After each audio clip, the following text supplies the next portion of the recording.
No centro da pirâmide do sucesso do vendedor, no desenvolvimento do vendedor, tem aquilo que a gente chama de comportamento. E basicamente o comportamento está muito vinculado à emoção, né? Na parte estratégica da pirâmide está vinculado à técnica. No centro da pirâmide, a questão de comportamento está vinculado à emoção. E o que seria esse comportamento? O comportamento de um vendedor de sucesso é o comportamento do vendedor que tem um estilo de vida vendedor. Como assim? É o vendedor que sempre está identificando oportunidades de vendas. Então, se você joga golfe, você possivelmente, se você é vendedor e joga golfe, uma excelente forma de ter o comportamento de um vendedor de sucesso é o quê? Estar disposto a identificar oportunidades de venda o tempo inteiro. Bom, gente, primeiro, boa noite. Quero agradecer a participação de todo mundo aqui na nossa live. Vendedor é só técnica ou emoção? Então a gente vai hoje falar sobre essa pergunta, né? Sobre essa frase tão impactante. É uma frase que normalmente as pessoas sempre me perguntam, Rafa, o vendedor, ele é movido somente por técnicas, por emoção? Como é que a gente pode ajudar os vendedores? Antes da gente informações operacionais para vocês aqui no YouTube, para vocês aqui no nosso Instagram. As informações operacionais que eu passo para vocês pega um caderno, uma caneta, ou aí o próprio celular também, anote as informações que a gente vai passar para vocês aqui na nossa live, tá bom? Quero reforçar o acesso às minhas redes sociais, no Instagram, rafamendes.sales. Vocês também podem me encontrar lá no LinkedIn, como rafa.rptrader. Ali a gente tem um conteúdo diário, um conteúdo fresco, para ajudar você, vendedor, a vender mais. Se você quiser ir mandando as suas perguntas aí, tamo junto, galera, à sua disposição para ajudar você a vender mais, tá bom? Então, galera, o tema de hoje é: vendedor é só técnica ou emoção? Eu peguei um dado do HubSpot, que bem interessante esse dado, que diz o seguinte, que 20% das pessoas preferem conversar com um vendedor na fase de decisão de compra, quando já decidiram o que de fato vão comprar. Olha que dado incrível. 20% das pessoas preferem conversar com um vendedor na fase de decisão de compra, quando já decidem o que de fato vão comprar. O que isso quer dizer, pessoal? Isso quer dizer o seguinte, que as pessoas se preparam muito antes de decidir aquilo que elas vão comprar. E elas buscam um vendedor para tirar algumas dúvidas mais complexas. E aí, o que esse dado tem a ver com o nosso tema, né? Que vendedor é só técnica ou só emoção? Tem tudo a ver com o nosso tema. Em alguns vídeos aqui no meu canal do YouTube, eu já compartilhei com vocês aquilo que a gente chama de pirâmide do sucesso do vendedor, que basicamente é a linha, né, que um vendedor precisa construir para ter sucesso no seu dia a dia em vendas. Na base da pirâmide, a gente tem aquilo que a gente chama de estratégia. E quando a gente pensa em estratégia, está vinculado 100% a técnicas de vendas, ao desenvolvimento de um vendedor. Se vocês jogarem no Google agora, eu vou dar uma consultada aqui no Google com a palavra técnica de vendas. Olha só, quer ver? Técnicas de vendas. Apareceu aqui para mim 47 mil resultados. 47 mil resultados. O que isso quer dizer? Que na base da pirâmide, a gente precisa sim dominar as técnicas de vendas, a gente precisa conhecer técnicas de persuasão, técnicas de negociação, técnicas de contorno de objeções, a gente precisa dominar todas essas técnicas. Porém, no centro da pirâmide do sucesso do vendedor, no desenvolvimento do vendedor, tem aquilo que a gente chama de comportamento. E basicamente o comportamento está muito vinculado à emoção, né? Na parte estratégica da pirâmide está vinculado à técnica, no centro da pirâmide a questão de comportamento está vinculado à emoção. E o que seria esse comportamento? O comportamento de um vendedor de sucesso é o comportamento do vendedor que tem um estilo de vida vendedor. Como assim? É o vendedor que sempre está identificando oportunidades de vendas. Então, se você joga golfe, você possivelmente, se você é vendedor e joga golfe, uma excelente forma de ter o comportamento de um vendedor de sucesso é o quê? É estar disposto a identificar oportunidades de venda o tempo inteiro. Então, você está jogando golfe com um amigo e depois do término do jogo do golfe você vai tomar alguma coisa para se refrescar e você sentou numa mesa com pessoas desconhecidas, essa é uma excelente forma de ter um comportamento de sucesso em vendas, de identificar oportunidades de vendas. E aqui, essa parte de comportamento, ela está muito ligada à emoção, por quê? Porque eu não consigo me desconectar da minha profissão. Eu sempre vivo a minha profissão em vendas, independente da situação em que eu estou. Eu costumo dizer o seguinte, um atleta, por exemplo. Um atleta é atleta o tempo inteiro. Um atleta, por exemplo, quando está no período de férias, ele se mantém, né? Ele mantém o seu peso, ou no mínimo, no máximo, só passa um pouquinho do peso, porque acaba comendo muito, ou né, extrapolando um pouco nessa época de férias. Mas ele tem a consciência de que ele é um atleta. Por quê? Porque ele naturalmente é um profissional, mas ele emocionalmente está ligado à sua profissão. Então, olhando para a pirâmide de sucesso, fazendo a conexão com o nosso tema de hoje, que vendedor é só técnica ou emoção, sim, o vendedor é os dois, na verdade. Ele não é só técnica e ele também não é só emoção. Técnica é fundamental. A gente tem falado muito sobre ciência de vendas, a gente tem falado muito sobre indicadores, sobre técnicas, sobre gestão, sobre treinamentos constantes. E todo esse contexto, ele ajuda a um vendedor ter o quê? Mais técnica e mais feeling, né? O feeling acaba sendo vinculado às técnicas aqui também e essa aprendizagem constante. Então, na base da pirâmide, a questão de estratégias é onde está a área das técnicas. No centro da pirâmide, a questão de comportamento, que está vinculado às emoções. E no topo da pirâmide, aquilo que a gente chama de atitude. Então, se você quer ser um vendedor de alta performance, você precisa desenvolver esses 3 itens na sua carreira em vendas. Na base, as estratégias, as técnicas de vendas.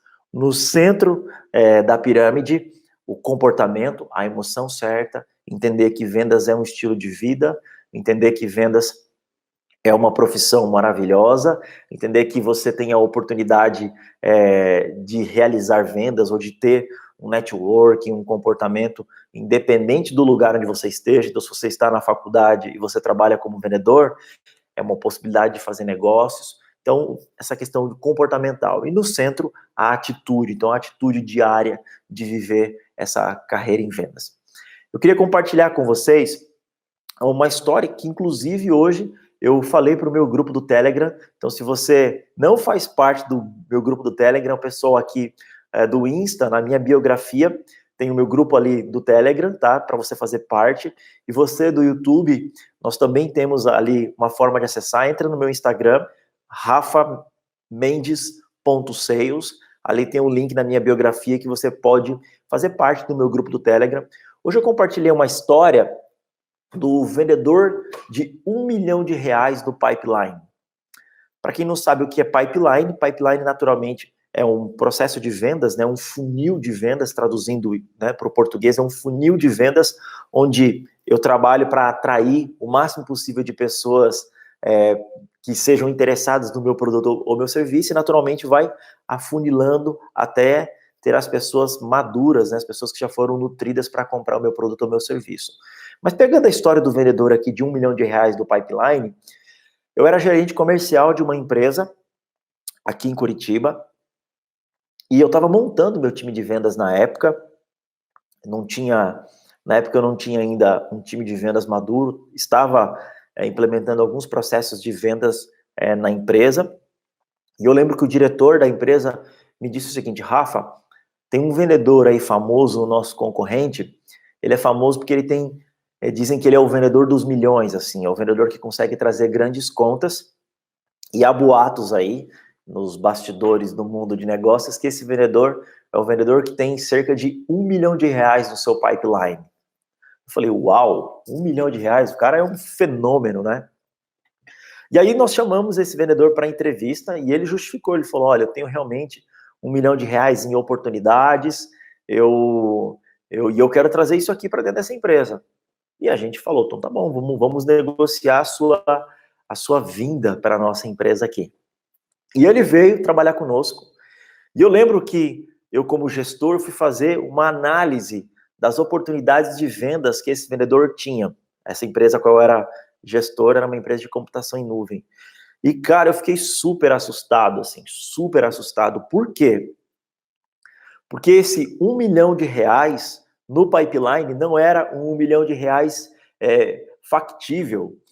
Basicamente, o que era? Todo cliente que esse vendedor visitava, ele induzia logo de cara a esse cliente a ir para uma proposta comercial. E quando ele não induzia esse cliente a ir logo de cara para uma proposta comercial, o cliente usava o discurso da proposta comercial para despistar esse cara, para despistar o vendedor.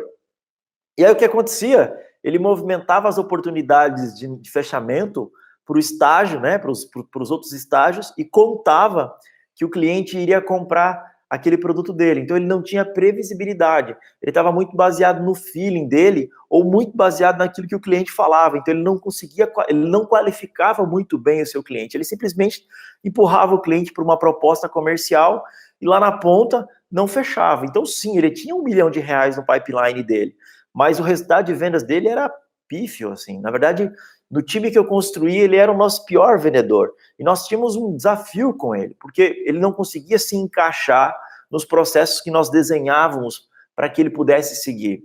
Então eu tinha, como gestor, tinha uma dificuldade incrível de colocar técnicas de vendas nesse vendedor. Ele era um vendedor muito orientado a feeling, assim, ele tinha um comportamento legal como vendedor, mas ele tinha pouca técnica, ele não conseguia entender que aquilo o ajudaria a vender. Pessoal, se vocês quiserem mandar perguntas, fiquem à vontade, o pessoal do Instagram podem mandando perguntas aí também, você aqui no YouTube vai mandando perguntas aqui, diga o teu nome aí, a gente vai dar um oi para vocês, tá? Então, essa história desse vendedor de R$ 1 milhão no pipeline, ela conecta muito com o nosso tema também hoje, tá? Então, o vendedor é só técnica ou emoção? Um vendedor precisa ser os dois. Ele precisa ter muita técnica, mas ele precisa ter muito feeling também. E esse feeling, naturalmente, com o tempo, ele vai tendo, e quanto mais ele estuda o comportamento humano, maior entendimento de pessoas ele terá. Ok? Então, reforçando para vocês, para que um vendedor desenvolva tanto a técnica quanto a emoção, é fundamental ele entender aquilo que a gente chama de pirâmide do sucesso, onde na base da pirâmide a gente tem as estratégias de venda, que são, sim, as técnicas de venda. No centro da pirâmide a gente tem o comportamento certo, que está muito vinculado às emoções, muito vinculado ao feeling e o desenvolvimento do vendedor no relacionamento entre pessoas, e no topo da pirâmide está aquilo que a gente chama de a atitude certa, a atitude vendedor. Enquanto vocês vão mandando perguntas aqui, eu quero ler algumas perguntas também e responder. Eu abri a minha caixa de perguntas no meu store, no Instagram essa semana, e eu selecionei 10 perguntas que eu achei bem legal compartilhar aqui nessa live, compartilhar com você, aí, nossa audiência no Instagram também, e eu quero começar a trazer aqui uma análise, tá? A primeira pergunta foi: a receita previsível ainda é o melhor guia sobre vendas? Legal essa pergunta. Para quem não sabe, eu sou um dos professores da Universidade Previsível, que é a universidade do Aaron Ross, o escritor do livro Receita Previsível. Eu sou professor aqui no Brasil dessa metodologia. Então a pergunta é: a receita previsível ainda é o melhor guia sobre vendas? Então, essa é uma pergunta extremamente pessoal. Eu sou suspeito em dizer essa previsibilidade em vendas, mas eu listei aqui 10 livros que eu acredito que são fundamentais para você, vendedor, vender mais e que podem te ajudar a guiar o teu dia a dia em vendas. Então, só respondendo a pergunta, a Receita Previsível ainda é o melhor guia sobre vendas? Não sei te responder essa pergunta. Para mim, é um dos melhores, tá? Tanto que está aqui no meu top 2 aqui, tá? Então, depende para aquilo que você necessita, tá? Então, se você necessita ter uma especialização de time, Receita Previsível é o melhor guia de vendas para você, tá? Então, para eu que sou professor e estudo várias metodologias de vendas, acredito que existem vários livros para cada contexto, para cada momento no seu processo de vendas, tá? Então, a primeira pergunta, Receita Previsível ainda é o melhor guia sobre vendas? Depende, tá? Ou não sei te dar essa resposta a fundo. Eu gosto muito, tá? Depende muito do teu negócio aí. Eu listei aqui os 10. O primeiro livro que eu gosto muito é Como Fazer Amigos e Influenciar Pessoas, do Dale Carnegie, né? Então, é um livro incrível esse aqui. Para mim, ele é o livro número 1 em vendas. Por quê? Porque pessoas amam comprar, mas odeiam que vendam para elas. E pessoas amam comprar de pessoas que são parecidas com elas. Tem uma frase que eu gosto muito também, do Joe Girardi, que diz o seguinte, que ele não tem ele não tem clientes, né? Eu tenho amigos. Então, é fundamental você entender esse comportamento humano e é fundamental você gerar o quê? Essa autoridade, gerar essa credibilidade. Se você não consegue gerar essa credibilidade, possivelmente você não vai conseguir realizar vendas, tá? Então, um bom livro, um bom guia de vendas, aqui no top 10 é Como Fazer Amigos e Influenciar Pessoas. O segundo livro que eu indico aqui é Receita Previsível do Aaron Ross, que é um best-seller de vendas, um livro que vai ajudar muito a você estruturar o seu time de prospecção outbound, de você segmentar muito bem e ter essa geração de leads constante. O terceiro livro que eu listei aqui, que é um livro bem antigo, mas extremamente atual, o Spin Selling, né, um livro que te ajuda a identificar as dores de um potencial cliente. Existe uma frase do Tony Robbins que eu amo bastante, que é assim, ó, perguntas de alta performance geram respostas de alta performance, né? Então, basicamente, uma pergunta inteligente vai ter uma resposta inteligente, ou vai ter uma resposta que você deseja ter, tá? Spin Selling é um excelente livro para te ajudar a fazer perguntas inteligentes, perguntas que possam mapear e identificar oportunidades de vendas no seu cliente, tá? Quarto livro, e esse também é um clássico em vendas, o livro Armas da Persuasão, do Dr. Robert Cialdini. É um livro que te ajuda a persuadir um processo de vendas. Então, ele fala sobre gatilhos de persuasão e como acessar esses gatilhos de persuasão, né? Como usar esses gatilhos, né, que são atalhos no cérebro humano, para persuasão durante o processo de vendas. É um livro incrível também. Quinto livro, A Bíblia de Vendas. O livro já diz, o título do livro já fala, né? Uma Bíblia de Vendas. É um livro que também tem histórias incríveis, técnicas incríveis que podem te ajudar. Sétimo livro, eu amo esse livro aqui, tá? Um livro chamado A Máquina Definitiva de Vendas, de um escritor americano, Chet Holmes. Cara, esse livro aqui foi um dos primeiros livros que eu li em vendas.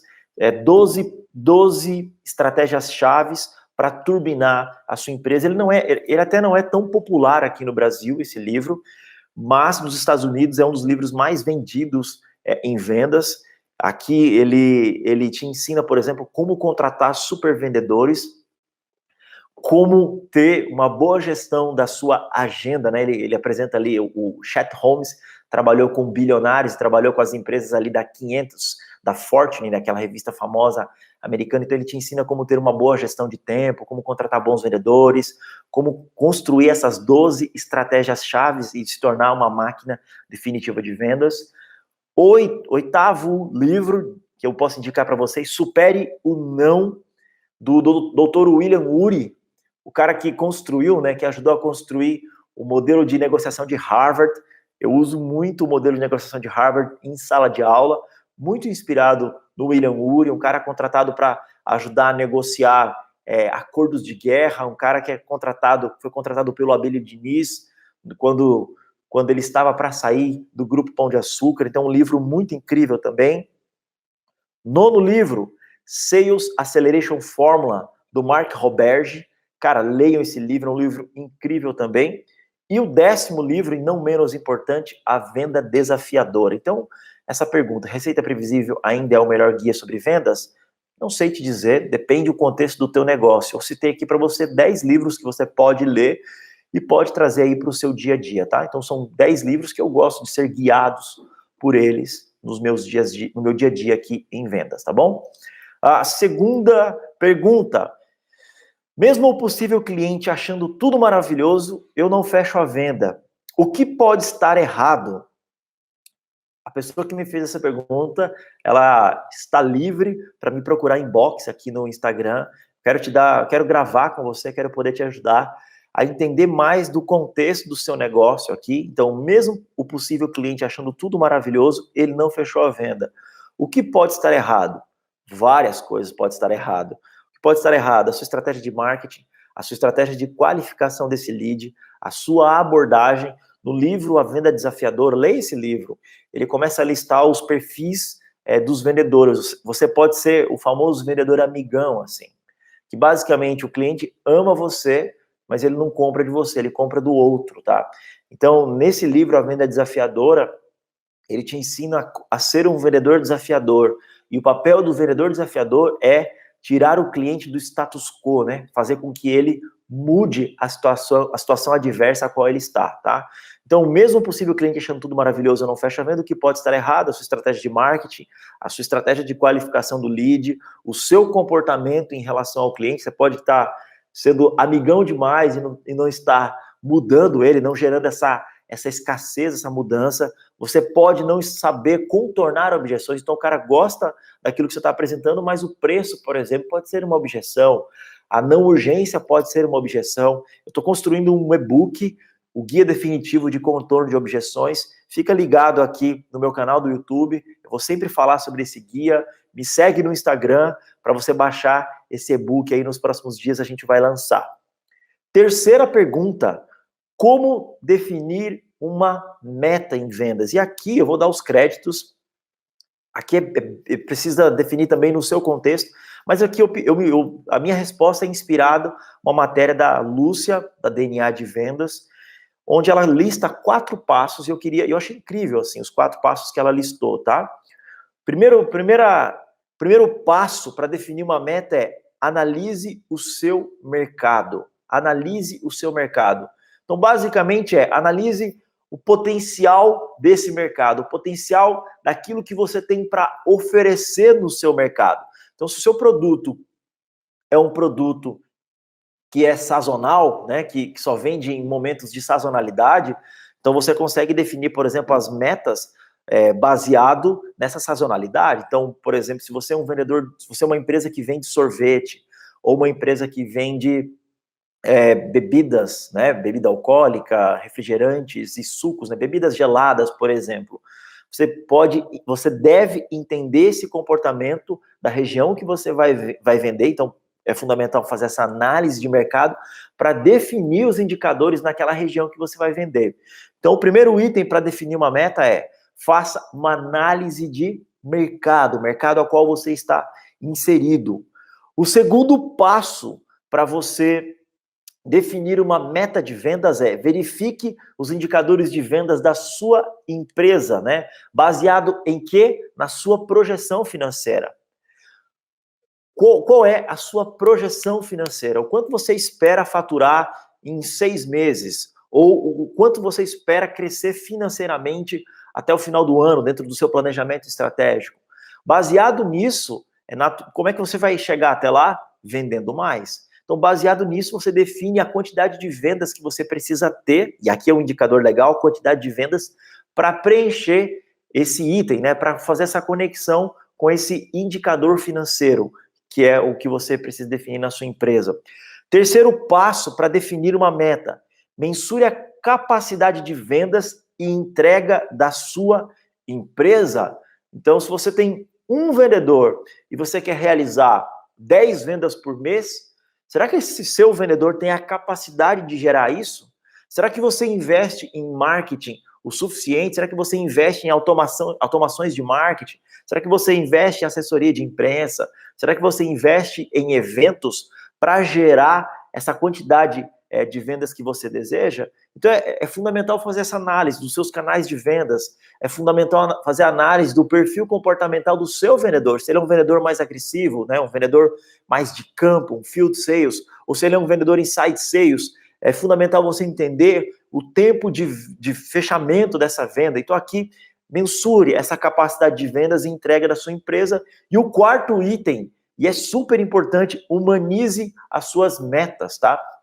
As pessoas, elas definem uma meta alucinada, uma meta que ele não sabe de onde surgiu, e repassa essa meta para o time de vendas, vai gerar um estresse incrível, o seu vendedor não vai entregar aquilo que você deseja. Então, humanize. Volte para o item 3 e veja qual é a capacidade que o seu time tem de entregar aquela meta e humanize essa meta aqui, tá? A nossa quarta pergunta que o pessoal nos mandou lá no Instagram é: qual é a sua maior meta em vendas? Essa pergunta ela é incrível. Eu não posso compartilhar 100% a informação, mas eu sou um dos fundadores da RP Trader, uma empresa de terceirização e prospecção em vendas. E eu vou trazer para essa, que é uma das minhas empresas, tá? Vou trazer para a minha empresa, a RP Trader. A gente tem uma meta de X clientes até o final do ano. Eu não posso compartilhar a quantidade de clientes. A gente desenhou isso dentro do nosso planejamento estratégico. Então, essa é a minha maior meta em 2020. Eu espero alcançar a quantidade de clientes que eu desenhei dentro do meu planejamento estratégico, tá? Então, qual é a sua maior meta em vendas? A meta do presente. Essa é a minha maior meta. Então, hoje, eu precisava ter vendas. Realizei, nós realizamos uma venda, né? Realizamos uma qualificação também, realizamos agendamentos. Então, para mim, a minha maior meta em vendas é a meta do presente, a meta que eu defini, tá? Então, se eu definir que eu quero ter X clientes até o final do ano, quantos clientes eu quero ter nesse mês para poder chegar naquela meta do ano, tá? Quinta pergunta: como definir com total clareza os benefícios do meu produto? Boa pergunta, essa é uma pergunta incrível, tá? Como que eu defino com total clareza os benefícios do meu produto?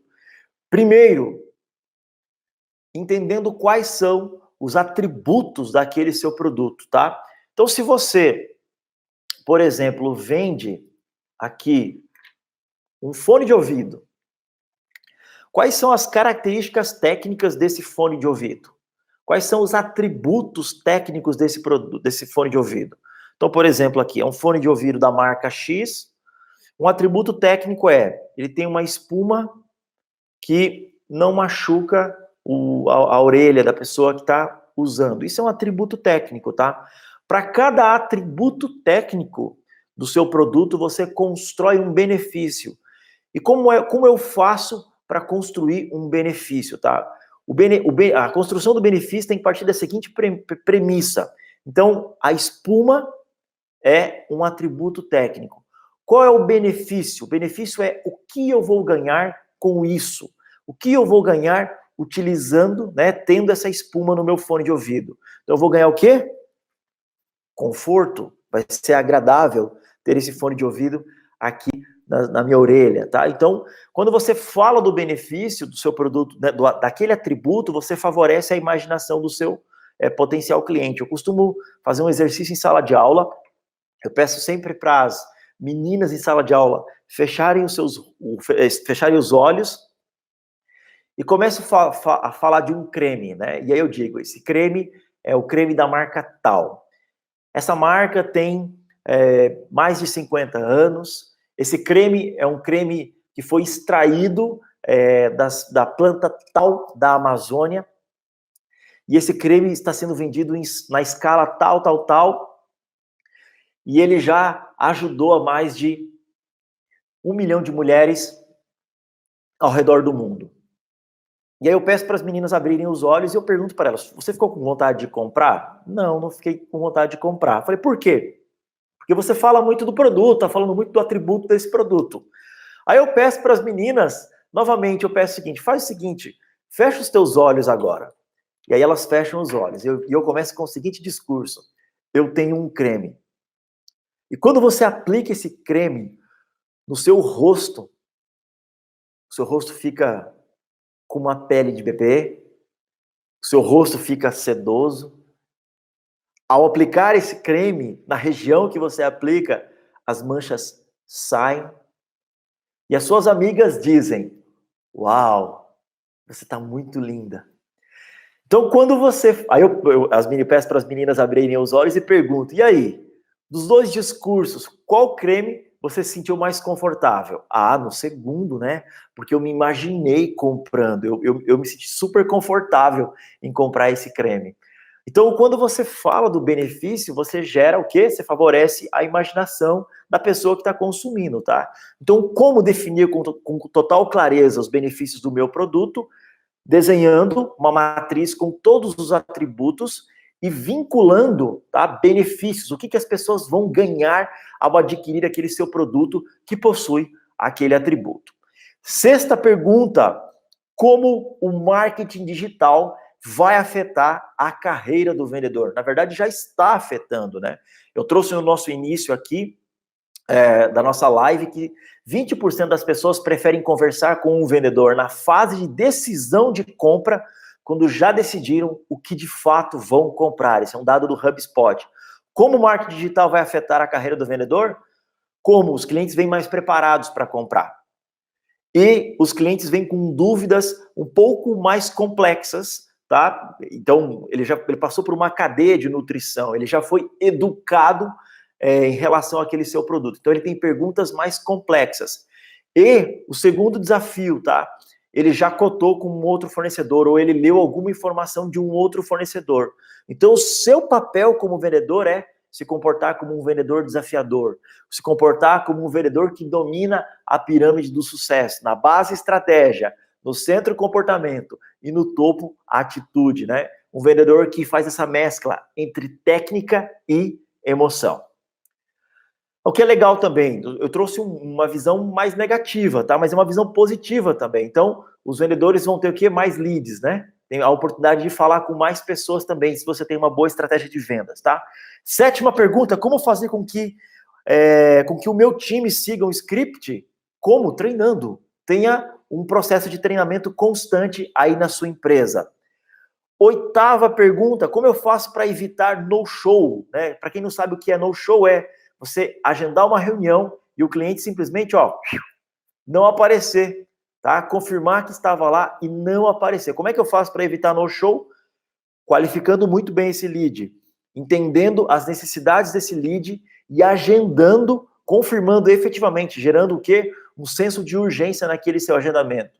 E quando eu dou uma dica, um hackzinho simples aqui. Toda vez quando o meu time liga para confirmar uma reunião, para agendar uma reunião, né, para confirmar uma reunião, a gente muda a palavra, tá? O meu profissional liga e fala o seguinte: olha, eu tô te ligando aqui para afirmar a nossa reunião hoje às 17 horas. Então ele usa a palavra afirmar e não confirmar, tá? Então uma simples palavra a gente percebeu aqui que surte bastante efeito, tá?